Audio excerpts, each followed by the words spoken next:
नमस्कार, मैं तपरम ठाकरे आपका गोल्डमैन एस्ट्रोलॉजी में स्वागत करता हूँ। फ्रेंड्स, आज हम स्वस्तिक बनाने का सही तरीका इसके बारे में जानकारी लेंगे, इसके बारे में जानकारी प्राप्त करेंगे, क्योंकि यह जानकारी आपको होना बेहद आवश्यक है, जरूरी है।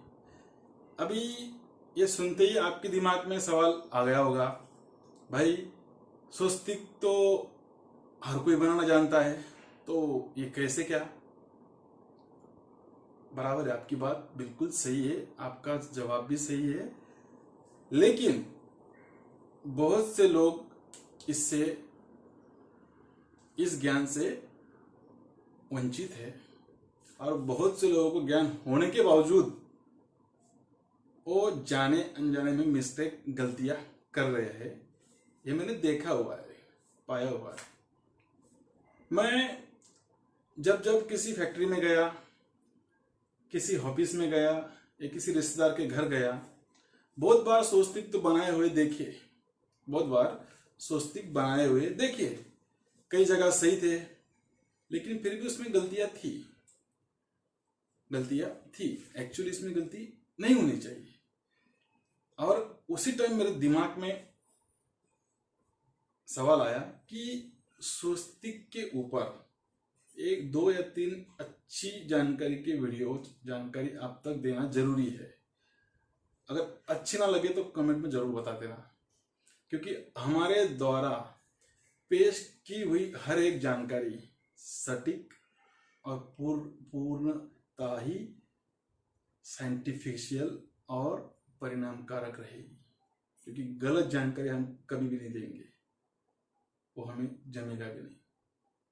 सो फ्रेंड्स, ये इसलिए जरूरी है कि बहुत भाई बहन क्या करते हैं, स्वस्तिक निकालते हैं, खुशी खुशी में निकालते हैं, और उनसे कई बार गलतियां ऐसी होती है कि स्वस्तिक को ऐसा निकाला, लेकिन उसको बाद में ऐसा मोड़ देते, ऐसा। ये नहीं होना चाहिए। स्वस्तिक को कई बार मन धड़ंग अपने हिसाब से बना देते, उसका कोई आकार ही नहीं रहने देते, बेआकार कर देते। कभी एक डंडी ऊपर, कभी दूसरी डंडी नीचे, कभी तीसरी डंडी अंदर। तो ये स्वस्तिक का आकार नहीं है। स्वस्तिक बहुत सौभाग्यशाली चीज है, सौभाग्यशाली का लोगो है, प्रतीक है। उसको ऐसे अपने मन से नहीं बना सकते। तो इसलिए इसी के चलते मैंने आज ठाना कि आप लोगों को सही जानकारी पेश करूं। तो आज हम देखेंगे फ्रेंड्स, स्वस्तिक का महत्व, स्वस्तिक बनाने का सही तरीका, स्वस्तिक बनाते समय किस उंगली का यूज करना चाहिए, किस उंगली का उपयोग करना चाहिए, उपयोग में लाना चाहिए, और स्वस्तिक दीवार के ऊपर कितना ऊंचा बनाना चाहिए, और स्वस्तिक बनाते समय किन मंत्रों का उच्चारण करना चाहिए। ये बेहद आवश्यक है। अगर आप स्वस्तिक को बिल्कुल सटीकता से बनाते हैं तो फ्रेंड्स, आपके घर में नकारात्मक मतलब नेगेटिव एनर्जी, नकारात्मकता आएगी नहीं, क्योंकि वहां पे पॉजिटिव एनर्जी का जो वाइब्रेशंस है वो इतने तगड़े होंगे, इतनी पावरफुल होंगे, क्योंकि उसको एंट्री करने के लिए जगह ही नहीं रहेगी, वो तुरंत बाहर चली जाएगी। इसके लिए ये जानना जरूरी है। तो फ्रेंड्स, स्वस्तिक का महत्व, स्वस्तिक के अंदर सारी सृष्टि है। स्वस्तिक के अंदर भगवान विष्णु और माता लक्ष्मी का वास है, उनका प्रतीक है। और स्वस्तिक पंचभूतों का प्रतीक है। स्वस्तिक के अंदर पंचभूत है। स्वस्तिक में पूरी सृष्टि यानी तीनों लोक समाये हुए हैं। स्वस्तिक के अंदर तीनों लोक समाये हुए हैं, इसलिए समझना बेहद आवश्यक है। स्वस्तिक में तीनों लोक और सारी सृष्टि कैसी है, ये जान लीजिए।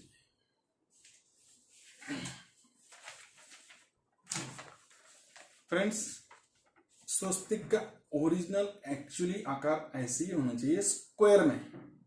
स्क्वायर होना बहुत जरूरी है।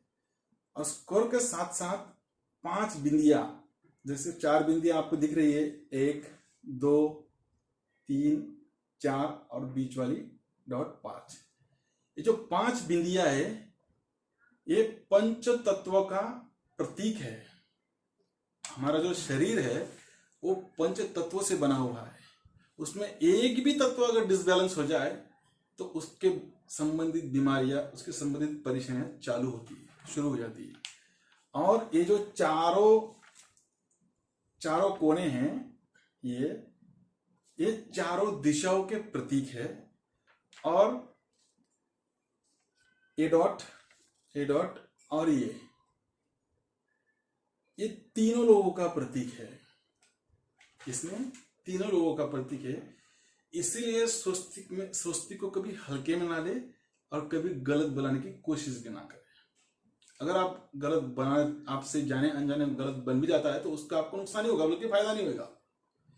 तो जो चीज सीधी है, सादी है और पावरफुल है, तो उसको सही ढंग से क्यों नहीं बनाना चाहिए।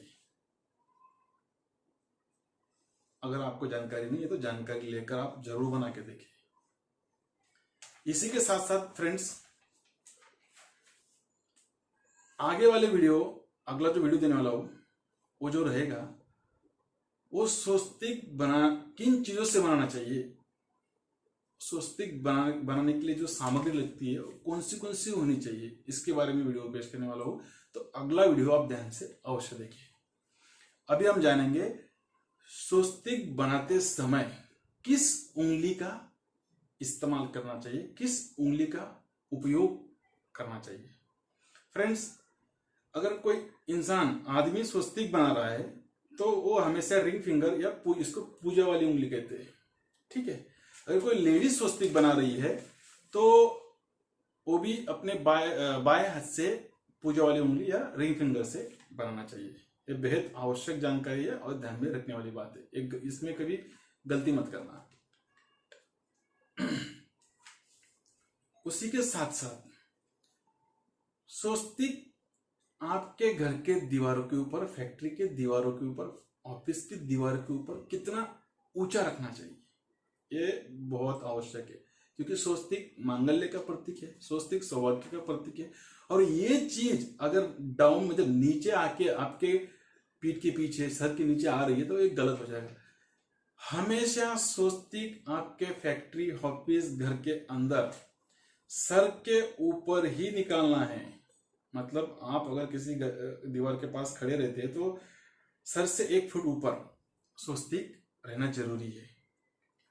तो इससे जो स्वस्तिक से निकलने वाली वाइब्रेशन है वो आपको मिलेगी। अगर वो पीछे चली जाती है, स्वस्तिक सौभाग्य का प्रतीक है और पीछे नहीं जाना चाहिए। पीछे चले जाएगा तो उसका आपको नुकसान होगा, फायदा नहीं होगा। इसलिए सौभाग्यता हमेशा सामने चाहिए, पीछे नहीं। और ये जानना जरूरी है, इसलिए आपको बताना भी जरूरी था, इसलिए बता रहा हूं। उसी के साथ साथ स्वस्तिक में अगर आपको और पावर, एनर्जेटिक बनाना है स्वस्तिक, उसमें पावर डालनी है, तो जब आप स्वस्तिक बनाते हैं, जब आप स्वस्तिक बना रहे हैं, उस वक्त महिला हो या इंसान हो, उस वक्त उसी से संबंधित मंत्र अगर आप अच्छी भावना से, सद्भावना से, सही वाइब्रेशन से बनाते हैं तो कई गुना बढ़ जाएगा। स्वस्तिक बनाने से पहले आप आपके घर की इष्ट देवताओं को नमस्कार कीजिए। आपको कुमकुम की जो टिकिया है जिससे आप स्वस्तिक बनाने जाए उसका एक टिकिया लगा लीजिए और बाद में आप स्वस्तिक बनाना शुरू किए। स्वस्तिक बनाते समय जो सबसे ऊपर वाला मंत्र, मतलब ये इस मंत्र से कोई ऊपर नहीं है, जो है गायत्री मंत्र, ओम भूर्भुवः स्वः तत्सवितुर्वरेण्यं भर्गो देवस्य धीमहि धियो यो नः प्रचोदयात्। अगर इतना नहीं आता है तो सबसे सिंपल ओम, जिसमें सारी सृष्टि समाई है, इस मंत्र का उच्चारण कीजिए और स्वस्तिक बनाइए। और स्वस्तिक बनाते समय वक्त देख लीजिए सही चल रहा है, मतलब वो दिन शुभ है या अशुभ है। एक्चुअली अगला वीडियो में वही डालने वाला हूं कि स्वस्तिक किन तिथियों में बनाए और स्वस्तिक बनाने के लिए कौन सी सामग्री लेनी चाहिए, किन किन सामग्रियों को मिश्रित करके स्वस्तिक बनाए, जिससे स्वस्तिक की जो वाइब्रेशन और एनर्जी है 1000 गुना बढ़ जाए। तो उम्मीद है दोस्तों आपको ये जानकारी समझ में आ गई होगी। अगर हमारी जानकारी आपको अच्छी लगती है तो फ्रेंड्स इसे आपके रिश्तेदारों में जरूर शेयर कीजिए। और कुछ मिस्टेक या कुछ समझ में नहीं आया तो आप कमेंट में जरूर पूछ लीजिए, आपका कमेंट का जवाब जरूर दिया जाएगा। हाँ, हमारी वीडियोस थोड़ी कम आती है किसी कारणवश, सो उसे इग्नोर कर दीजिए और हमारी वीडियोस को लाइक कीजिए, हमारे चैनल को सब्सक्राइब कीजिए। नमस्कार।